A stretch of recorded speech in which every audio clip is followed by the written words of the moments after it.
Hi, everybody, and welcome back to another cracking installment of the Matt Brown Show. This is the Secrets of Scale series, where we're connecting you to guys who've built things that are actually scaling and that have survived past some difficult periods of time.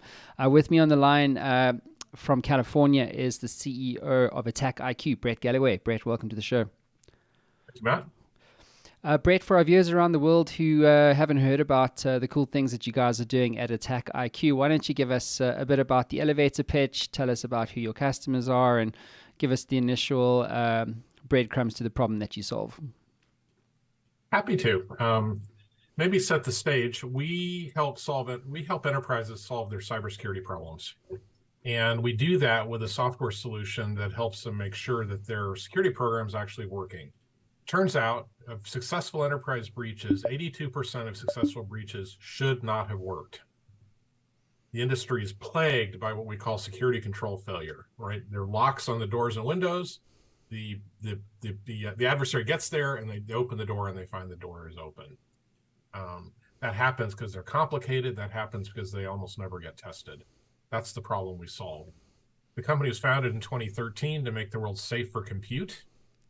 The reality is software is dangerous. It has vulnerabilities. Exploiting those vulnerabilities can cause huge amounts of harm. There was a large, well-known breach a year before last, Colonial Pipeline, that disrupted fuel delivery for an extended area for over a week. Most of the people who couldn't get fuel probably had never heard of Colonial Pipeline before this happened. They certainly never knew that they were dependent on a computer system that was fragile, and when subject to cyber attack, didn't support the business and caused the whole business to stop. Cool, thanks, Brett. Obviously, this and the other thing you mentioned to me when we first met a couple of weeks back was that this isn't your first rodeo. So tell us a bit about your background and your foray into scaling companies as an entrepreneur. Happy to. I got the startup bug early in my career. So I went to work for my first startup when I was 23 or 24 years old, and I spent most of my career in startups. And what's exciting about startups, obviously, is the chance to make a difference, to create a new thing, to create a new capability in the world. And so I had a succession of startups. The first one, I was hired as a software engineer. By the time I left, I ran engineering. The next company I was co-founder, a company called Packeteer, which we took public, which was an amazing experience. Company after that was a company, Airspace, which I joined as CEO, building wireless LAN systems. And over the course of my experiences, I learned more and more about business and more about this problem about how to scale businesses. At heart, I'm an engineer, but I've had to learn a lot about sales and marketing and finance and operations and other things, which are all the things you have to come together to really make a business work. I ended up after Airspace at Cisco for 6.5 years, large, well-known networking company. I sold the company to Cisco. And so I went from CEO of this startup to an employee of Cisco, which was a huge transition, and a huge learning opportunity. Obviously, startups, scaling startups is one thing. Cisco is a truly massive company. I learned a lot about operations, at very high scale. Then after that, ultimately, then I went back to my roots with startups and took this job as CEO of AttackIQ, another cybersecurity startup. Brett, what would you say? I mean, obviously, you've listed companies, you've been there when they've been acquired, you've worked in, these monolithic, massive companies like Cisco. When you think about all the things that you've experienced, when you think about scale, what emotions does that bring up for you? What I'm trying to get your view on is scale. It's like there's a very Silicon Valley narrative around scale. Like you got to raise money, you have to scale, and because if you don't raise $75 million, which is what you guys have raised to date, or you haven't become a unicorn, then you're not successful. And I'm curious to get your view, like when the word scale, like what are entrepreneurs, startup founders not thinking about when it comes to scale? And this is probably a very important point to land for startup founders. You haven't listed listed their companies on the NASDAQ or on the New York Stock Exchange, or they haven't had their company acquired, and like they're aspiring, and they're ambitious people, men and women trying to scale, right? And you've done all that. So what are they missing? That's a great question, Matt. To begin with, I think a lot of the discussion about unicorns and scaling valuations and so on completely misses the mark. And I think there are a couple important dimensions. One is the purpose of a business is to serve your customers. The purpose of a business isn't actually to make money. The purpose of a business isn't to create employment. The purpose of a business is to serve the customers. Now, you have to make money. You have to have employees and treat them well. Those are all elements of having a successful business. But the reason you have a business is because you have a problem you're trying to solve for your customers. And so the most important aspect of scaling is scaling the number of customers you serve. Now that only happens, of course, if you have a valuable proposition you can put in front of them. You can collect money. Obviously, businesses require money to get fed, much like people need oxygen in order to live. But our purpose as people isn't to breathe. The purpose of a business is not to make money. The purpose is to serve business. And so that's from my perspective, most important aspect of scaling is scaling the number of customers you serve. And you want to do that because the reason you create a startup is because you want to solve a problem, have an impact in the market. And you don't do that if you don't actually scale the number of people where you have an impact. So that's the first thing. Second thing is that in order to have a business, ultimately you need to collect more revenue than you spend. And so the other fundamental element of a business is you have to operate as a business, which means having employees is really important. But the first order of business is making sure you're operating efficiently, which generally means you want as few employees as possible to get done what you need to get done. And that's important not just for the matter of operating efficiently, it's also a matter of operating effectively, because if you have lots of people, then they frequently get in the way of each other. And certainly one of the things that can be nice about a startup is because you have to operate efficiently, you do operate more effectively. And large organizations often, because they're relaxing that constraint, often have lots of people who just get in the way, actually.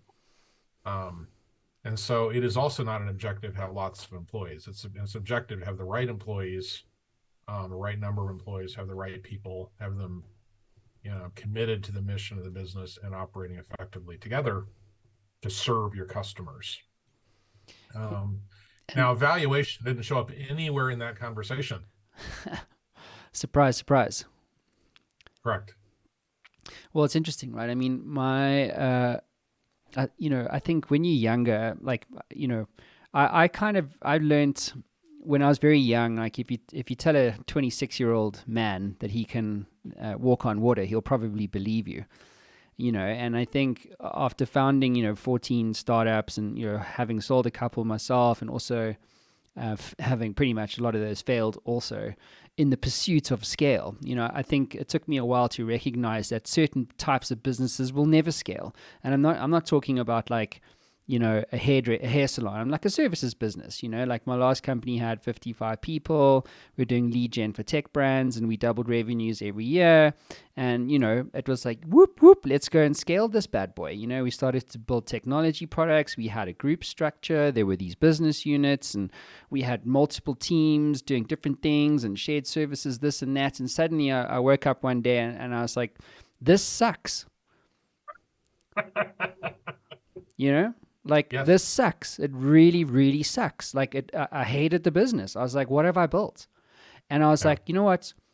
If I just been more, let's just say, guarded or careful around my own ambition as the founder, because I also know this to be true, that a business will only scale to the extent that you do. And so if you're trying to scale yourself, it's like, cool, but actually, is it actually something that you should be scaling? You know what I mean? Like if you kept it at 10 people or 20 people, would that be okay? And you kept it for 10 years, and you didn't have to reinvest all your free cash into products and innovation in the pursuit of scale. And I personally had this experience where I was like, what the hell am I doing? Well, it's a great point, Matt. And I guess I would translate back that the question is what impact you wanted to have, Yeah. right? And if the business was accomplishing its purpose and having the impact you wanted to have, then that's great, right?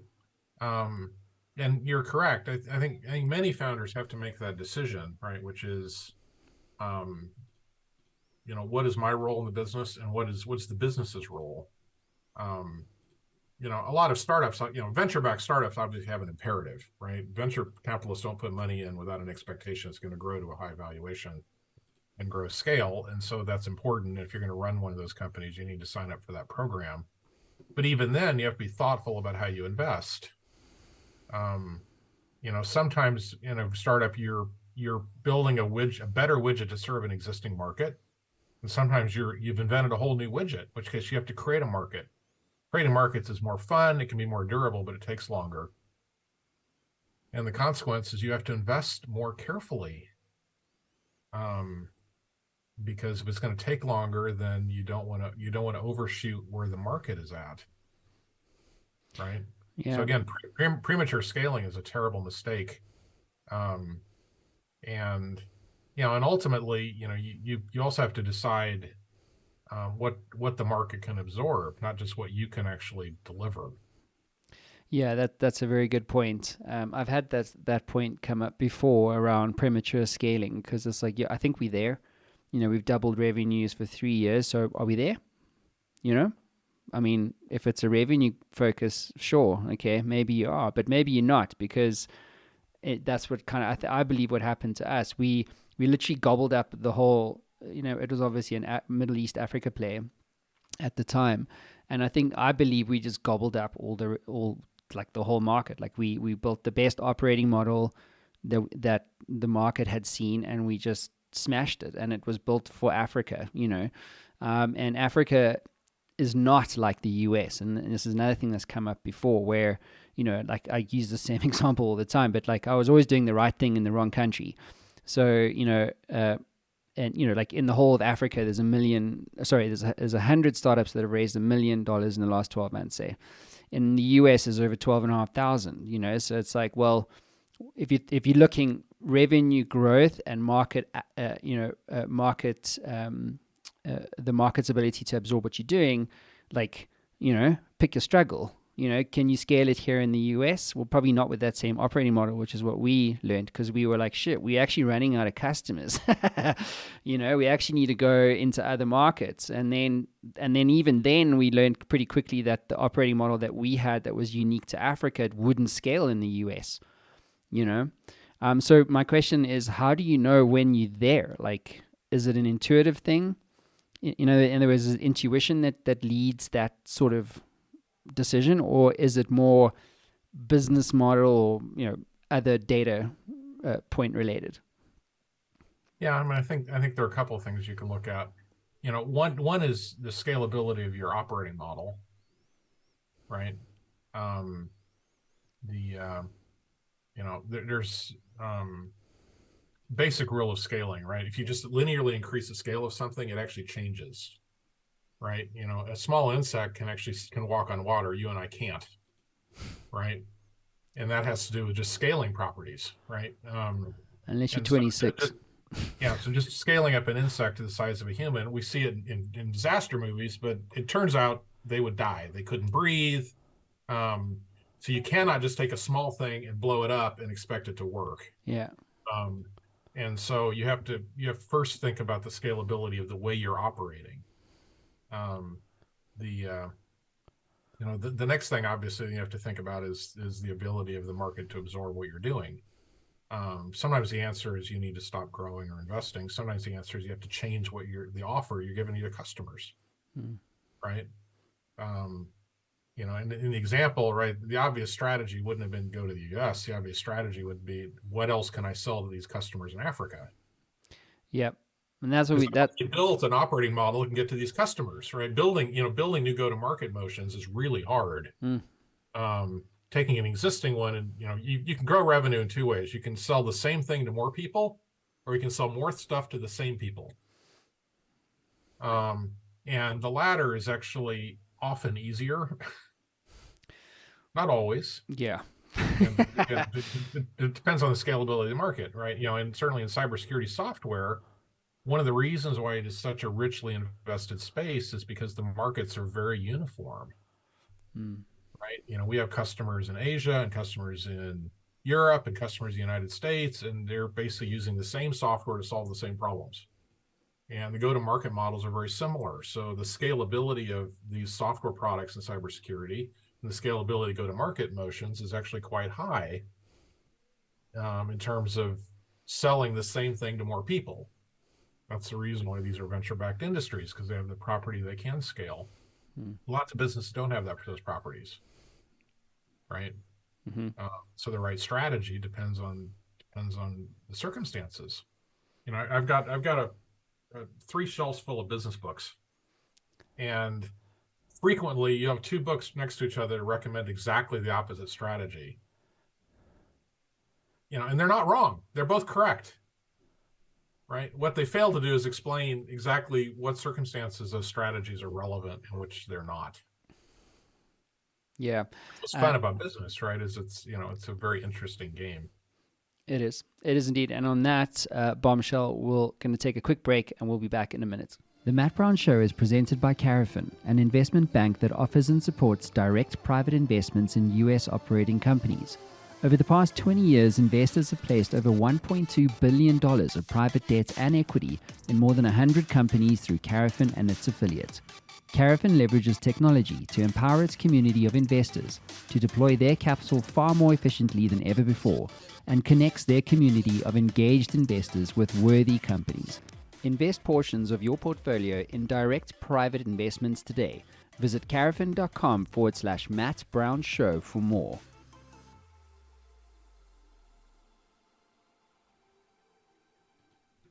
And we're back. Hey guys, so Brett, on this idea of selling, because that's what we try to do. We develop technology products to service the same customers. So we would diversify our income streams from project revenue to subscription revenue.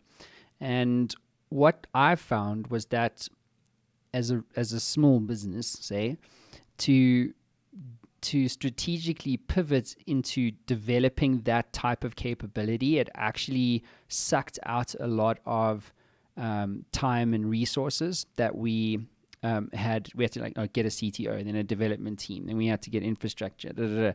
And so that journey took a lot of time. And what I found was that, a mind divided always equals failure. And again, it could have been a case of, well, let's not do that. I mean, we're good. We'll just stay this size for now, and just wait and see. But we didn't. So we, obviously, ambition being a double-edged sword, right? And so we just started to develop all these products, and that journey, the technology journey, the ones that you guys are on, and then a lot of startups are on, I found that to be exponentially harder than just trying to scale a services business to a point where it's like, okay, my lifestyle's great. I can I can take my family on holidays whenever I want. I've got Harley Davidsons. My life's great. I didn't need to go there. Do you know what I mean? But I did, and I think back on that time, and I wonder if I'd been a little bit more realistic about moving a business into a space where you're still small, and by small I mean you're doing $1, $2.5, $3 million a year. I still think that that's small, and I think back on that time, and I just wonder whether there's a lesson here, or an insight here, or a perspective here, Brett, that you could share on my journey from what you've heard. You know what I mean? Because I think this whole idea of scale, it's like it has to be very, very carefully considered, because if it isn't, the wheels can and do come off. Yeah, no, I think it's a great point. And, let me start maybe by answering the question in the context of AttackIQ, if it'd be okay. Yeah. We're a single product software cybersecurity software company. We solve an amazingly important problem for our customers, right? And helping customers fundamentally improve the risk posture of their business um, by helping them sort of find all of these broken, locks and windows, locks on doors and windows, and fix them. Now so one of the challenges we have is our customers don't know how to do that. They don't know how to build a program around that. So we've realized that we had to build a service offer to go along with our product. But we're not selling services generally. We're selling services that enhance the usability and absorbability of our product in our customer environments. So we're still selling one thing. It's just a combination of services and products. We talked internally about, defining other services as a way to increase revenue, and I've rejected that because it would be too complicated. It would break scaling. It would be a brand new thing. Similarly, I think it's a pretty common failure mode that I observed that, services business try to build products usually don't work. Because you've hired people who are oriented about building services, and the kind of people you need to build products are just different. And even in our case, we've hired services people, but it's still sort of an enhancement to our core product business. And so the ethos, the value proposition is the same. The message to customers is the same. How we monetize it is the same. It's still a subscription. So we kept as many things possible the same with that modest tweak to our offer. And back to the earlier point, if the thesis is that you're going to sell more things to the same customer, you have to be really thoughtful about what those things are. So there's real synergy, right? You can take two unrelated businesses and glue them together. It never works.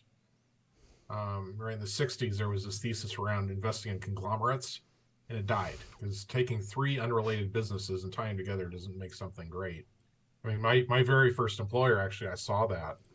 I left after 2.5 years and went to a startup, and then I went to my first shareholder meeting. And the management team trudged in because I was a shareholder, right, through the employee stock purchase plan. And they proceeded to describe three totally unrelated businesses. And I looked at the leadership team, and they were clearly suitable only for running one of those businesses. So immediately after that, I sold all my stock. That was the dumbest thing I've ever seen, right? These people have no use running these other two businesses. They were interesting businesses. They should just be three businesses. So that was a clear case where they tried to scale revenue by moving in unrelated businesses, which was foolish. And in fact, they ultimately divested all that stuff. I mean, it was quite obvious what they needed to do. Even to me at 23 years old, or 24 years old. So I guess that Matt, that would be one way I'd think about it. Is if you're going to expand your business, you want to change as few things as possible. So I'm curious about that point you made, Brett, around services business that then try and pivot into the technology product space fail. Why is that the case from your perspective? Oh, it's just building products is just very different than productizing services. Right? Services are inherently custom. And the whole point of a product is I build a thing and I give it to you, and you pretty much got to run it by yourself.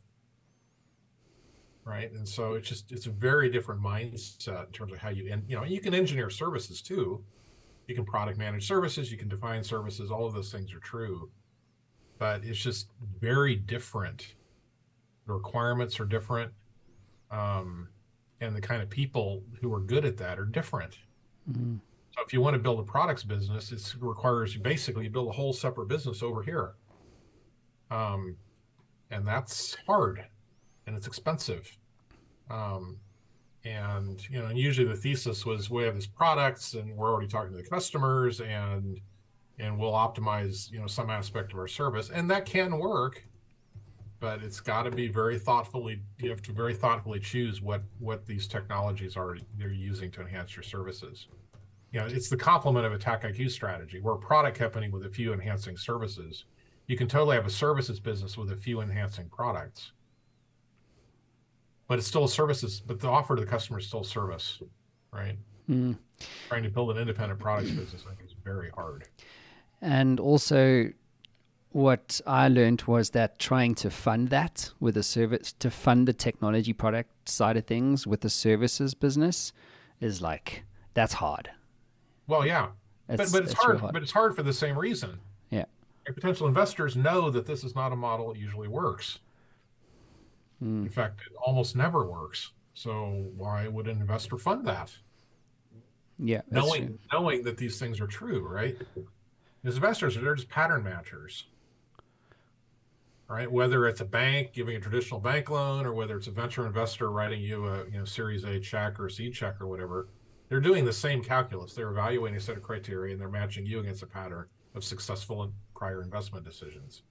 If you fit that pattern, they will say yes. If you don't fit that pattern, they will say no. And the pattern you're describing is not a successful pattern. If any hindsight was like not such a shitty experience. Yeah, well, it's the price of experience, right? Yeah, exactly. QBE, baby, qualified by experience. Exactly.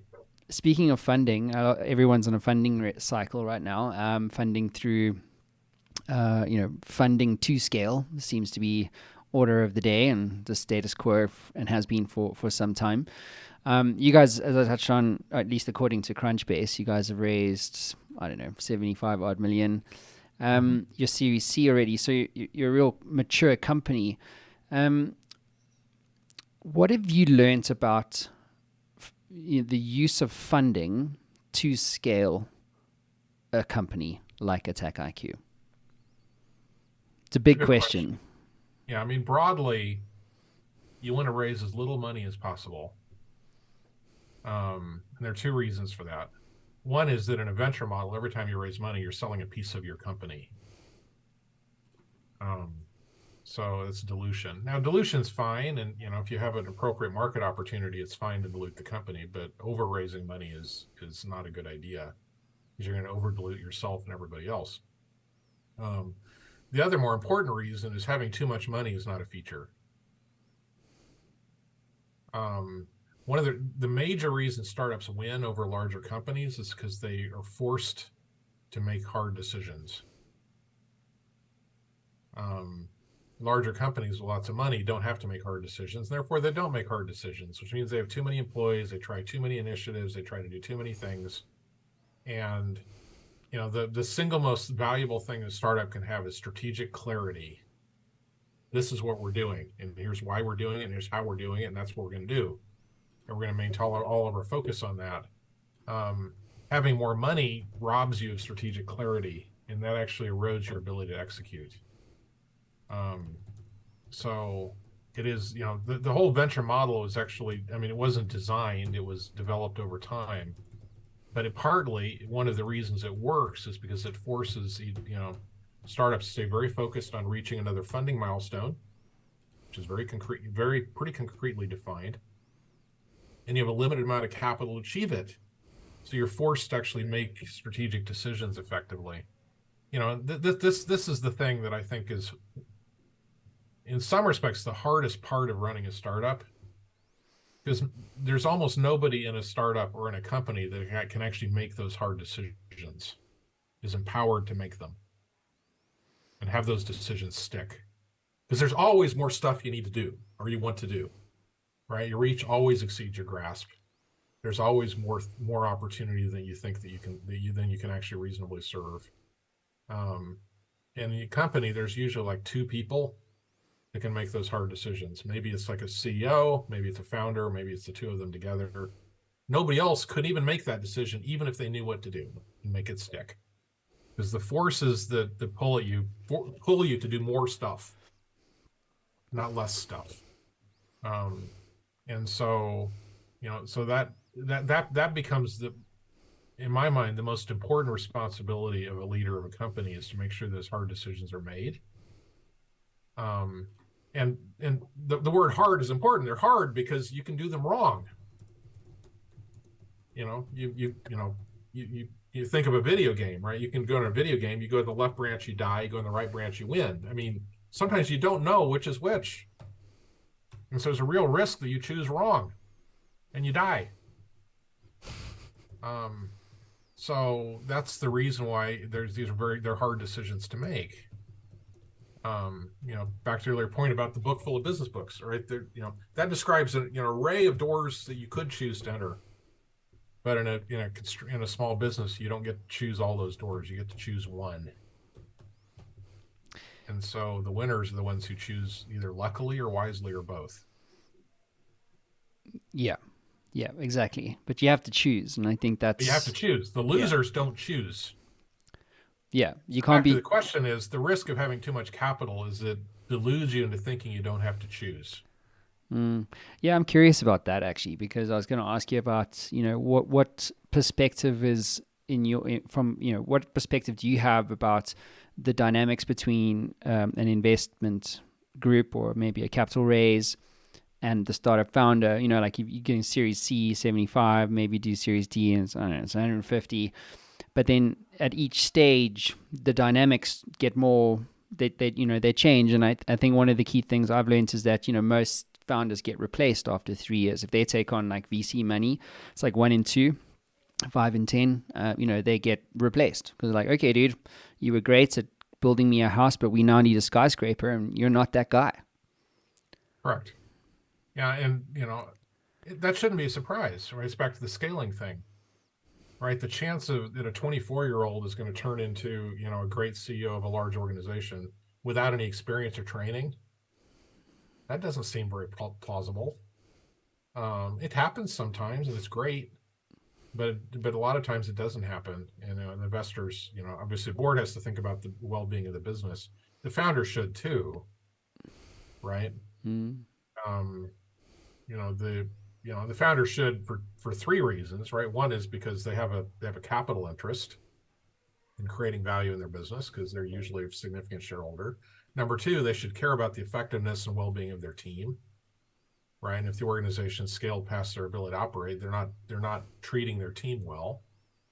And most importantly, if you end up not serving your customers well, and the whole purpose of the business is serve your customers well. And if you need to scale to meet your investors' requirements and you can't do it, then you have to replace yourself, right? In fact, I would say it's a failure mode for a founder not to do that proactively. How do you know when you need to replace yourself? What's your advice to a founder who may be sitting on a Series B round or a Series A and he's like, yeah, this actually, like kind of like what I'm, you reach a certain level and you're like, screw this. Like, I don't want to talk to a board. I'm tired of getting heat, from a board of investors, this actually isn't for me. Like, I want to go and climb the 7 peaks of the world. What's your advice to a founder who needs to make that difficult decision, but potentially is like, hey, this is my baby and I'm not going to leave? Yeah, I think you have to look at 2 things. You have to look at your interest in the job, right? It's very hard to be excellent at a job that you don't want to do. So that you have to evaluate internally, right? Do I want to do this? Your example was, I don't want to deal with investors anymore. Well, if you don't want to deal with investors anymore, maybe you shouldn't be in the job because that's a big part of the job.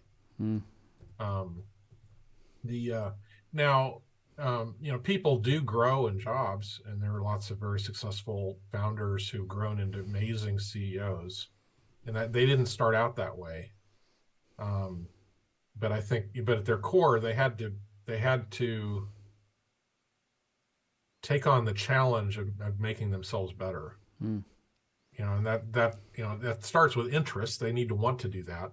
And then the second is they have to be open to feedback and they have to be open to learn and grow. And, if something's wrong, you have to decide, can I fix that in me? And maybe you can, right? I mean, people get better. And it's a sad thing actually for a startup when the founder does step aside. Right. So, I think, the VCs generally are much more receptive, over the last decade to founders continuing the job than they were when I entered the field. And I think that can be a good thing. I think just kicking the CEO out just because just because they don't have the experience is a mistake. If you have a founder who's willing to invest and learn and grow, and take feedback. But that's now responding to external inputs, right? Taking feedback from your board, taking feedback from employees, taking feedback and saying, you know, that didn't work, right? I need to do that better. You know, so I think the other half of that is commitment to personal growth. Yeah, absolutely. We're going to take a quick break and we'll be right back.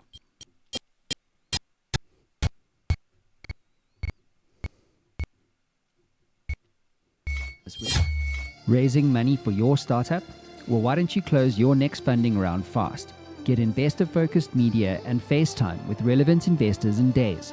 Visit showworksmedia.com for more. That's showworks with an X, media.com. Brett, I'm curious to ask you this. What have you learned most about yourself when it comes to, in the context of scaling companies? Is there an area of your life that you transformed in order to scale from a personal growth perspective? What comes to mind? That's a really interesting question.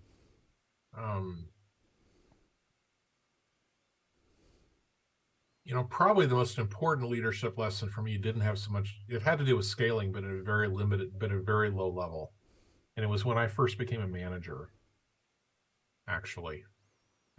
You know, I was a manager of a couple people, that didn't matter. But then finally I was running a reasonably large group. And I sucked. And I sucked because, you know, well, let me frame it this way. My boss beat the tar out of me. And the way he framed it was that I was negative. You know, and the failure mode was that, you know, I'm a reasonably bright fellow. You got people working for you. I pretty much knew what to do. So somebody would come to me with an idea and I thought it was stupid. I just would stop listening and frequently tell them what I thought. And that's very disempowering for people. And so I had to very painfully learn, and I learned under his, you know, relentless battering, figuratively, not literally, that I needed to change my thought process. You know, if you come to me with an idea that I think is stupid, there are two plausible explanations. One is you're stupid. The other is I'm stupid. And sometimes one is true and sometimes the other is true. And so it's better maybe to listen with an open mind, you know, because both are possibilities, right? You know, maybe you're saying that because you don't understand all the data and maybe I can help you. Maybe you're saying that because you look at the problem differently and your way of looking at the problem is more constructive than mine. And so what I had to do, I had to train myself to replace, you know, the voice in my head that's critical saying, you know, you dumbass. The voice in my head saying, you're not a dumb guy. You're saying something I don't understand. Maybe I had to listen more carefully and there's something to learn here. That turned out to be a really important trick for me. And it's what actually ultimately made it possible for me to be an effective manager. You know, which again is, you know, is the first level of scaling, right? You know, there's very few businesses you can run all by yourself. Those are almost non-existent. Most businesses require you to actually have other people, and you know, if you're going to run them, you got to lead those people, which means you got to be an effective manager. You know, and so in the process, two things happen. One is, you know, you learn some stuff that you didn't know, and that's important because you can't know everything. And the other, and more importantly, is that people don't like to be told what to do. You know, it's not uncommon that there's a choice to be made, and it's not obvious what the choice is. And the right answer is not for me to choose. The right answer is for the person who works for me to choose, because if they've chosen, they'll execute it with more passion, more creativity, more energy. And so what I need to do is help them do that. And maybe this other choice was marginally better, but probably not enough to make it to replace the fact that people like autonomy. You know, and so, you know, I said earlier about the, you know, hard choices. There are an immense array of choices happen in companies that are not hard choices, but they're choices. And so the art is making sure the right person makes those choices. You try to centralize all those decisions in the CEO, the company will fail. Yeah, I had Leif Babin on the show about a couple of years ago. He's a Navy SEAL, and he's a New York Times bestselling author. I forget the co-author's name now. God damn. But Jocko Willink, yeah. Mm-hmm. And I've read his work. so like I said to him, if you're in a battle zone, and I always use this, and I always say like scaling a company is the same as going to war. It's just like you're not going to get shot, but pretty much it's the similar feeling. Uncertainty, doubt, leadership, pressure. Making effective decisions under pressure. I had Kevin Eastman on the show. Who won an NBA championship with the Boston Celtics, and I said to him also, so you're in the huddle, it's the bottom of the fourth, 5 seconds on the clock. What do you say to your team? And the same sentiment keeps coming through, when it comes to successful leadership, which is, it's the mindset of, or the difference between, let's just say a young startup founder where it's like everybody works for me. But then there's you and me who've been around the block more than once, and it's like, hang on, I'm actually in the business of service provision to them. And I'm here to empower them to give them the rope and the confidence and the space to go and make mistakes, because that's how you learn and that's how you become a better team, and better teams create better businesses. And it's oftentimes an overlooked idea, isn't it, around like leadership and scale, because it's like, wow, it's like what products and business unit economics and, blah blah blah. It's like there's all this stuff, and you've got to sell more things to the same customer, don't you? But then it's like, hang on, but how are you doing all of that internally? And this idea of leadership traits or qualities really do make the difference in many cases. So curious to get your view. What would you say in the context of scale is like, from your experience, a non-negotiable trait for a successful founder to have, so that they can scale their companies? You have to be willing to let go, right? As soon as you have an employee, you have to let go some, because otherwise you don't need an employee. You just need, you can't clone yourself. But obviously you can't let go of everything. So the art is knowing what to let go and what not. Those hard decisions you got to own, you got to scrub in, you got to educate yourself, you got to make them effectively. And then the decisions that aren't those hard decisions, that maybe some person on your team is in better position to make than you are, you need to empower them to do that. As you add people, organizations slow down. So then you also have to focus on removing blockers. Because organizations get blocked, decisions get blocked, ability to execute get blocked, and so you got to be paying attention to how to help them be more effective. And that definitely introduces this sort of servant leadership idea. Your job isn't to tell people what to do. Your job is to help solve problems for them. Almost never do you ever want to pull rank. If you find yourself pulling rank saying, do this because I told you and I'm your boss, you need to stop. You need to go outside. You figure out how you found yourself in that situation and not do that again. Right? Yeah. I avoid the plague pulling rank. Because again, once you do that, people stop thinking. It's like a fine boss. You can fire me if I don't do it. I'll do it. But I don't believe you. So they're going to do a poor job. But it also means, there's some dysfunction that led people to that point. I find I would much rather, even people who work for me, if you work for me, I'd rather convince you that I'm right than tell you that I'm right. And that's because if I convince you that I'm right, then I'm more likely that I'm right. But then in the process, I have to be open to being wrong. So I think there's a deep level of humility required in being an effective leader. You have to be willing to let things go. You have to be willing to let other people make decisions. You have to figure out how you serve their interests and serve their beliefs and their choices, and then find ways to influence them, because they may also be wrong. Yeah, it's that idea of letting go is actually, it's freeing. When you are a one-man band, or you 5 people, it's like everyone's doing 5 jobs, because that's what it takes. And then you start to hire, and then you hit 25 people. It's like, oh, okay, cool. So let's get some systems and process. Okay, you do that thing and you do that thing, and now suddenly you've got some structures, and suddenly you're actually freer. You know what I mean? So you don't make 100 decisions a day. You start to make 10.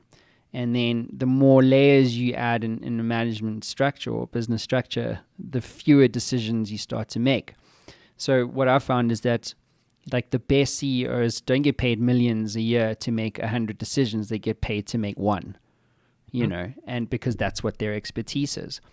And I can also say from experience that when you put your team in the deep end, when you go, listen, this is the strategy, go figure it out. I don't care what you do, just come back to me with, what you think is the right executional plan, whatever, or the right product, right service, commercial model, whatever. And then they go away and they come back, and that process of you figure it out, and I'm letting go, you're in charge. I'm empowering you to go and figure that stuff out on your own. The loyalty that creates, and from an employee perspective, from a culture perspective, and like a bond, a connection between your people perspective, it's immeasurable. Like I throughout that entire 7-year journey, I had people come to me regularly saying, I've never learned so much in this. I've been in a bank for 10 years. I learned more in 10 weeks, than I learned in 10 years at a bank, because you empowered me to go figure stuff out on my own. And I had, similar rhetoric over and over and over again. And it's definitely a leadership style that I found that works. Yeah. Well, but people like autonomy. Right? People want to believe that they're making a difference. People want to learn and grow. That's usually more important than the more obvious markers of loyalty or retention, employee retention, right? One of the rules that I'm asked for advice a lot from people. Should I take this job or this, or should I leave or should I stay?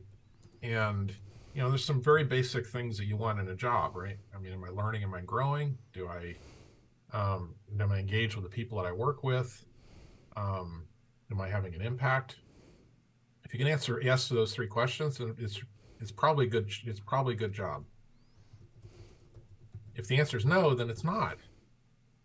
And that doesn't mean you should leave, but it means you ought to solve that problem, right? And maybe the answer is you should leave, or maybe the answer is, you need to talk to your boss or figure out, why one or more of those things isn't true.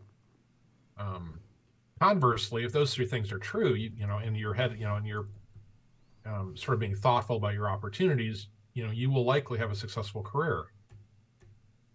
If you're having an impact, then your compensation is probably fine, because compensation in the end is tied to impact. You're learning and growing, you're increasing your ability to deliver more impact over time. And you're doing that with people who create a strong referral network for you. So it's actually pretty simple. And then obviously the manager's job is the reverse, right? Create those same situations, create an environment where people, are engaged and like to work with the people they work with. They're learning and growing, and they're having an impact. And the nice thing in a startup, you have to do those things or you die. Right? Yeah. Exactly. And that's one of the reasons why startups can be such a productive way for people to grow in their careers. Certainly that was true of me, right? I grew much more rapidly in my career because I was working for very small companies, because I had to solve problems because there was no one else to do it. For large companies, there's a huge array of people solve those problems. So it's much easier to turn into a cog, where you just don't even have the opportunity to do what you're describing, right? Go into the deep end and figure it out, because there's other people whose job it is to figure it out, and your job is just to execute. Absolutely.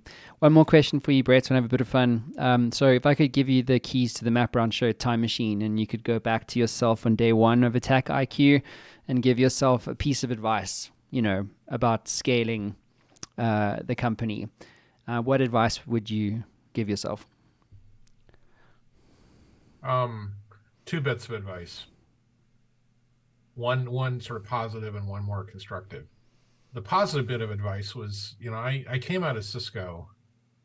I was at Cisco 6.5 years after I sold Airspace. And so John Chambers was CEO. One of the things that John was amazing at was clear and consistent messaging. And so I decided when I came into AttackIQ to follow his lead. And so my advice to Brett of 4 years ago is do that and do even more of that. Because it's just such an amazing leadership tool, and it's so important to create purpose. Right, it's really easy to get lost in the details. We need to implement this feature, we need to call in this customer, we need to build this marketing program, whatever. But without purpose, it's just activity. And John was great at building purpose. And so my advice to the Brett would be, do that and do even more of that. Amazing advice. Perspective. Well, Brett, it's been a real privilege having you on the show, bud. You've achieved a hell of a lot over the years, and super excited to see what else you're going to achieve in the future. So thanks for being on the show. Well, you're very welcome. I really enjoyed it. Thank you for the opportunity. Anytime. Thanks, Brett. Bye-bye.